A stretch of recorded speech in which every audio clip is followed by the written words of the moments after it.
तो आज से कुछ समय पहले, मतलब 1 साल पहले, मैं और मेरे ऑनलाइन दोस्त रोज की तरह किसी फालतू चीज पे आर्ग्यूमेंट कर रहे होते हैं कि क्यों हाथी कूद नहीं सकते, और कैसे अगर तुम कंबल से पैर बाहर निकाल के सोते हो तो कोई मॉन्स्टर या चूड़ैल आके तुम्हें कच्चे चबा जाएगी, पर अगर तुम पैर अंदर करके सोते हो तो तुम्हारा कोई कुछ नहीं करेगा।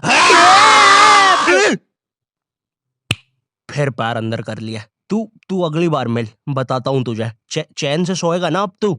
ले, तेरा लाइट ऑन कर दिया, अब ठंड में बिस्तर। और अगर तुम लोग नए हो तो सब्सक्राइब करो, वो जो लाल वाला बटन है उस पर फूट फेंक के मारो या फिर मोमबत्ती। मुझे देखा आपने लापरवाही का नतीजा है। से उठना पड़ेगा। ले, तेरा पंखा भी ऑन कर दिया अब तो ऐसी किसी बात पे आर्ग्यूमेंट चल रहा होता है, तो उसी बीच न जाने मेरे दिमाग में क्या आता है और मैं बोलता हूँ, तुम लोग अच्छे लोग हो, हमें मिलना चाहिए। ये सुन के भैया सन्नाटा मच गया। हाँ, क्या बोला तूने? आयु, तुझे पता है ना ऑनलाइन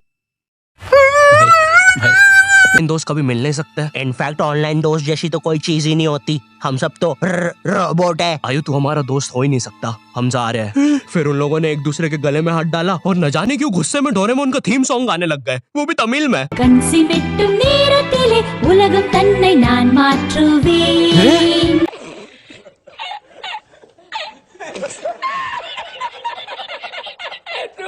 क्या? अब नहीं, ऐसा कुछ नहीं हुआ था। सॉरी गाइस, कुछ महीनों से जिंदगी थोड़ी सही नहीं चल रही है, इसलिए ऐसे जोक्स आ जाते हैं कभी कभार। खैर, सरप्राइजिंगली मेरे ऑनलाइन दोस्तों ने मेरी मिलने वाली बात को सीरियसली लिया और इसी तरह हमारी Mumbai to Goa trip plan होती है, जो कि दिसंबर में थी। तो अब फास्ट फॉरवर्ड करते हैं सीधा दिसंबर तक ट्रिप का टाइम। तो अब कुछ रीजन की वजह से मुझे मुंबई प्लेन की जगह ट्रेन से जाना पड़ता है। नहीं, मैं एयरपोर्ट पे फटाका लगाता हुआ नहीं पकड़ाया था। थे कुछ रीजंस, थी कि सच में थे। तो मैं रात में ट्रेन में बैठता हूँ और सुबह में मुंबई पहुंच जाता हूँ। अब जो मुंबई पहली बार आता है ना, वो ना अलग अलग चीजों को देख के चौंकता है, जैसे वड्डी वड्डी बिल्डिंग्स, वड्डे वड्डे सुपरस्टार्स। और इधर मैं जैसे ही मुंबई के स्टेशन पे उतरा, ओ बहन की एलिवेटर स्टेशन पे, वो भी भाई साहब इसको एस्केलेटर बोलते।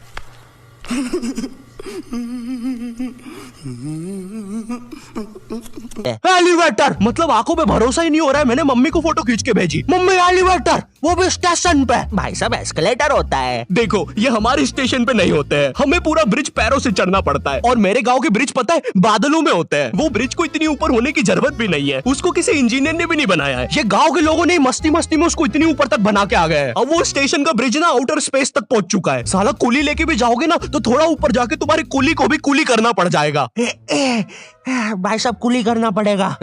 अरे किया तो है तुम्हें। अरे आपको नहीं, मुझे कुली करना पड़ेगा। रुको, कुली।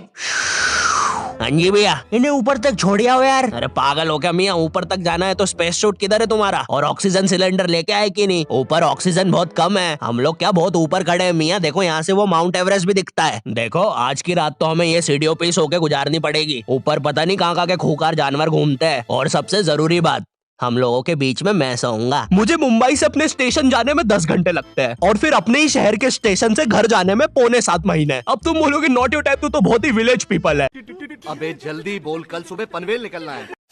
हाँ तो ठीक है, हूँ मैं। नहीं होते हमारे यहाँ पे एक्सलरेशन, भाई उसको एस्केलेटर। वीडियो को आगे बढ़ाते हैं। मुंबई जाने से पहले मुझे ऐसा लगा था कि वहाँ पे सब लोग मचाएंगे, येड़े चाले सीधे चाले, इस तरीके से बात करते होंगे। तो मैं भी ना फुल रेडी था। मैं स्टेशन से बाहर निकला और एक ऑटो रोका। तो सबसे पहले तो मैंने अपनी ट्रेन में खरीदी हुई 24 कैरेट आइस डायमंड चेन आगे करी। मैंने 20 रुपए में खरीदी थी, आगे अपना टाइम आएगा भी लिखा था, क्योंकि मुंबई में थे यार, थोड़ी अमीरी दिखनी चाहिए। कौन है अंबानी? है किधर रहता है वो? है क्या उसके पास ये? तो वो ऑटो वाला पूछता है किधर जाओगे? इधर मैं फुल मुंबई के स्वैग में। क्या बोलते ऑटो वाले चाचा, अंधेरी चलोगे क्या?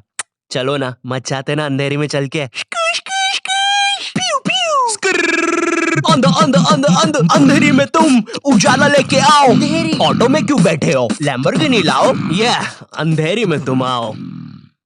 क्यों चाचा? अरे भाग निकल लौड़े। आदर है, कड़कती धूप में मुजरा दिखा रहे मेरे को। अभी भी ज्यादा दूर नहीं गए, ऑटो से चीप सकता हूँ। हम लोग हमारी मुंबई के अपार्टमेंट आ जाते हैं, वहाँ पर थोड़ा सा रेस्ट करते हैं, क्योंकि स्टेशन से अपार्टमेंट तक तो हम भगते भगते आए थे। वो ऑटो वाला पीछे पड़ा था ना। क्यों पीछे पड़े हो हमारे? जाओ ना। नहीं, मजाक कर रहा हूँ। 700 रुपए की टैक्सी करनी पड़ी थी अपार्टमेंट तक। 700 रुपए की। 700 रुपए पता भी है कितने होते हैं? 700 रुपए में पता है तुम मुंबई में क्या क्या कर सकते हो? तुम कर सकते हो 700 रुपए में तुम 700 रुपए में वापस उसी टैक्सी में बैठ के स्टेशन जा सकते हो। भाई साहब मैंने 750 कर लिया है रेट। कितनी महंगी है मुंबई। तो अब मैं और मेरा दोस्त डेस्क हम लोग हमारे बाकी दो दोस्त से पहले आ गए थे, तो अब हमारे पास कुछ करने के लिए नहीं था। तभी मुझे मेरी एक फीमेल फ्रेंड ने मॉल में मिलने बुला लिया, तो हम लोग जाते हैं मिलने, वापस 700 लगा के।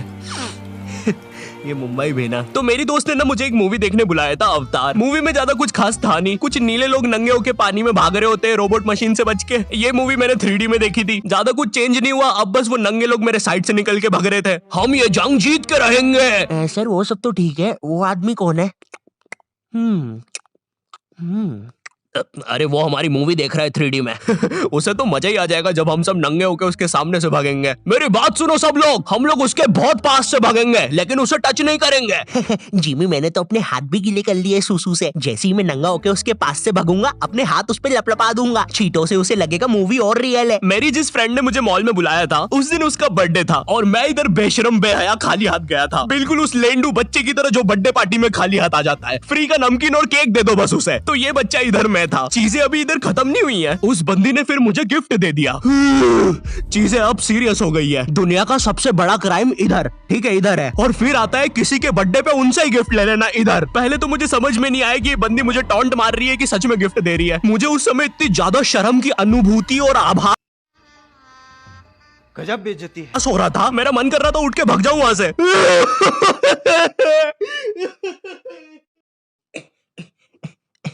अरे वो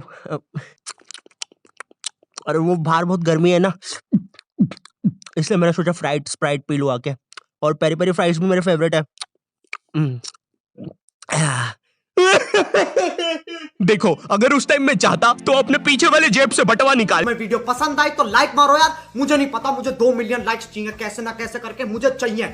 इतना जिला मैं कभी नहीं होऊंगा अपनी पूरी जिंदगी में जितना इसमें जिलाऊं। मुझे चाहिए ही चाहिए, तो लाइक मारो। और अगर तुम लोग नए हो तो सब्सक्राइब करो, वो जो लाल वाला बटन है उस पर फूट फेंक के मारो या फिर मोमबत्ती, मुझे नहीं पता, बस क्लिक हो जाना चाहिए। अब मैं भी जा रहा हूं, मुझे पैसों के पीछे भागना है। बाय। एक 50 का करारा नोट और 1 रुपया लगा के बड्डा लिफाफा बना के उसे दे देता, लेकिन मैं कोई 80 साल का दादाजी नहीं हूँ और वो भी मेरी पोती नहीं है, तो अब मैं कुछ कर नहीं सकता था। इसलिए मैंने बेशर्मों की तरह उसका गिफ्ट ले लिया और कमियां भी निकाल रहा हूँ। घड़ी तो अच्छी लाई हो तुम, लेकिन फास्ट ट्रैक की लाती तो अच्छी है घड़ी।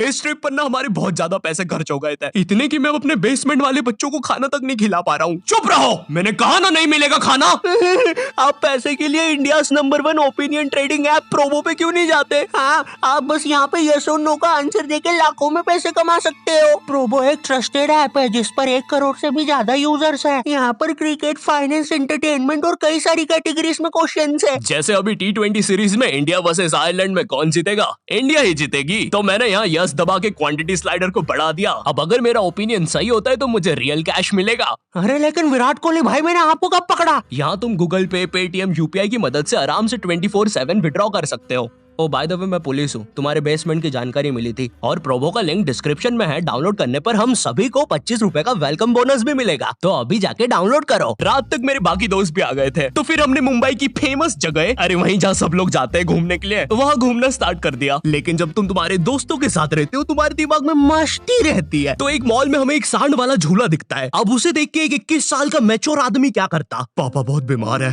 बहन की भी शादी करवानी है, मुझे लगता है सांडू मैं तुम पे घूमी घूमी करने के लिए थोड़ा बड़ा हो चुका हूँ। लेकिन मेरे 21 साल के दोस्त ने क्या किया? घूमी घूमी। अब यहाँ एक सांड को दूसरे सांड पे चढ़ता हुआ देख हमें भी मस्ती छूटी। हम भी भाग के वो झूले के पास, भैया और तेज चलाओ, भैया और तेज, भैया और चलाओ तेज। मैं मुंबई में एंग्री प्रास से भी मिला था, उन्होंने मुझे अपनी बिल्ली से खेलने दिया था और अपना मास्क भी पहनने दिया था। अच्छा चलो, मास्क मैंने बिना पूछे पहन लिया था, कैमरा फुटेज में तो आ ही गया हूँ मैं वहाँ पर अपने मैनेजर सौरभ भैया से भी मिला था। हम लोग मुंबई में लास्ट में जुहू बीच पर गए थे। वहाँ पर सब कुछ बढ़िया था, ठंडी ठंडी हवाएं चल रही थी, सब कुछ बढ़िया था। लेकिन फिर आसमान में कहीं से उड़ने वाली बंदर प्रजाति छा गई। ये बंदर प्रजाति फुग्गे की बनी थी। मेरा नाम है बुबली बंदर, मैं इंसानियत पे कब्जा करने आया हूँ, तो चुपचाप अपने घुटने।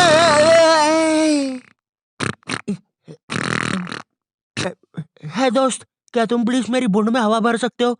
मुझे तुम्हारी दुनिया पे कब्जा करना है, प्लीज।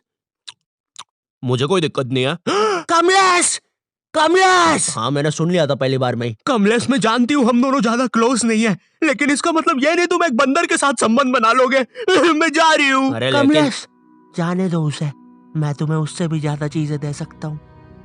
मुंबई के बाद हम लोग निकलते हैं गोवा के लिए। गोवा काफी चिल जगह थी। मैं वहाँ पर काला भी हो गया था दिन भर बीच पर धूप में भटकने के कारण। सच में वहाँ पर धूप तो बहुत ही ज्यादा थी, मतलब इतनी ज्यादा कि जमीन के अंदर से लोग बाहर आ रहे थे या अंदर जा रहे थे। कोई मुझे बताएगा ये क्या हो रहा है यहाँ पे? गोवा में ना तुम ऐसे बीच पे राइड्स वगैरह कर सकते हो, जैसे जेट स्की। इसमें ना तुम्हें आगे टंकी पे बिठा लेंगे बच्चे की तरह और पानी का एक चक्कर काट के वापस ले आएंगे। ये चलो ना। अरे हो गया भैया। अरे हम तो किनारे से ही वापस आ गए। इसके बाद आती है कुछ जानलेवा राइड्स, डेंजर राइड, जिसमें तुम्हें बोट से समुद्र के बीचों बीच ले जाएंगे और पतंगा बना के उड़ा देंगे। एक और चीज रहती है, जब तुम समुद्र के बीचों बीच पहुंचते हो ना, तो वो बोट वाला तुमसे पूछता है कि तुम्हें पानी में जाना है क्या। तो अब यहाँ पे जिसको तैरना नहीं आता है वो तो कुछ नहीं बोलेगा, लेकिन उस समय मेरे दिमाग में पता नहीं क्या चल रहा था कि मुझे पूरे गोवा के एक्सपीरियंस लेने हैं। मुझे तैरना नहीं आता है, मैं उतर गया समुद्र में। शुरुआत के 2.25 सेकंड तो कुछ भी नहीं हुआ, फिर पानी मुझे नीचे खींचने लगता है। ये तो कुछ भी नहीं, अब मैं बोट से भी दूर जा रहा हूँ धीरे धीरे। भैया भैया भैया भैया घंटा नहीं सुन रहा मेरी बात। मेरी इधर फटी पड़ी है, मैं कुछ भी चिल्ला रहा हूँ पानी में। भैया बीमारी है मुझे, ले लो ऊपर। भैया मैं माँ बनने वाला हूँ, ऊपर लो। उस समय कोई दूर से शार्क वार्क भी देख रहा होता ना तो उसे भी दया आ जाती। ओए बच्चे को क्यों परेशान कर रहे हो बे? चलो ऊपर लो इसको, खा लूंगा वरना इसे। चलो बेटा ऊपर चढ़ो तो। हाँ चलो चलो। जैसे तैसे वो बोट वाले ने मेरे को ऊपर लिया। अरे भैया क्या बच्चे ऐसे चिल्ला रहे थे? स्विमिंग सिखा रहे थे तुमको? अच्छा समुंदर में वो भी? तेरे को ड्राइविंग सिखाने का बोलता तो तू तो रॉकेट में बिठा देता मेरे को, पागल। सबने ना मेरा बहुत मजाक उड़ाया कि पानी में गया बच्चों जैसा रो रहा था, लेकिन वो कहते हैं ना सबका टाइम आता है। हम लोग ना उसके बाद एक बनाना राइड पे जाते हैं, जिसपे तुम एक बनाना शेप चीज पे बिठाते हैं और उसे नाव से खींचते हैं और बीच समुद्र में ले जाके फेंक देते हैं। तुम्हें पहले नहीं बताएंगे कि तुम्हें फेंकने वाले हैं। उसने हम सबको लेके गया और फेंक दिया। अब सब मुझसे भी गंदे रो रहे हैं पानी में। भैया हम मर गए। पीछे लाइफ गार्ड आ रहा है। और भैया इतनी दूर जाओगे तो सच में मर जाओगे। मेरे पास क्लिप पड़ी इधर सबकी रोते हुए, मैं लगा दूंगा। मैं तो करना अरे कुछ नहीं होता, नहीं करना, मैं मरना क्या? चुप रहो। नहीं करना भाई। पर खैर कुछ भी बोलो, ये ट्रिप मेरे लिए one of the best trip थी अपने दोस्तों के साथ। आई होप तुम्हें ये वीडियो पसंद आई होगी, और अगर नहीं भी आती